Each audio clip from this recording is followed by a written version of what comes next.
இப்போ நான் உங்ககிட்ட ஒரு கொஸ்டின் கேட்க போறேன். அண்ணன் தம்பி 2 பேர் இருக்காங்க. இவங்க சிட்டி ஏல 2 பேரும் வாழ்ந்துட்டு வராங்க.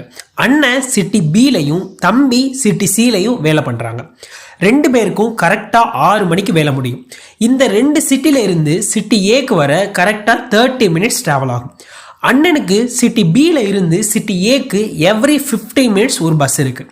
6 மணிக்கு வேலை முடியுதுன்னா 6:15க்கு பஸ் ஏறி கரெக்டா 6:45க்கு அவரோட வீட்டுக்கு வந்துருவாரு. தம்பிக்கு சிட்டி சில இருந்து சிட்டி ஏக்கு எவ்ரி 20 மினிட்ஸ்க்கு ஒரு பஸ் இருக்கு. ஸோ 6 மணிக்கு வேலை முடியுதுன்னா 6:20க்கு பஸ் ஏறி கரெக்டா 6:50க்கு அவரோட வீட்டுக்கு போயிடுவாரு. இவங்க 2 பேருக்கும் ரொம்ப நாளா ஒரு ஆசை, ஒரே டைம்ல நம்ம வீட்டுக்கு 2 பேரும் சேர்ந்தே போகணும் அப்படின்னு. ஸோ இவங்க 2 பேரும் எத்தனை மணிக்கு பஸ் ஏறினாங்க அப்படின்னா இவங்க வீட்டுக்கு சேம் டைம்ல வரலாம் அப்படின்னு சொல்லுங்க பார்ப்போம். ஸோ இது மாதிரி நிறைய மேக்ஸை ரியல் லைஃப்ல எப்படி அப்ளை பண்ணணும்னு தெரிஞ்சுக்க நம்ம சேனலை இப்பவே நீங்க சப்ஸ்கிரைப் பண்ணிக்கோங்க. இந்த ட்ரிக்கை ஈஸியா சிம்பிளா நம்ம சின்ன வயசுல படிச்ச மீச்சிமா ஆர் எல்சிஎம் வச்சு ஈஸியா கண்டுபிடிச்சிடலாம். அண்ணனுக்கு எவ்ரி 15 மினிட்ஸ் ஒரு பஸ் இருக்கு, தம்பிக்கு எவ்ரி 20 மினிட்ஸ்க்கு ஒரு பஸ் இருக்கு இல்லையா?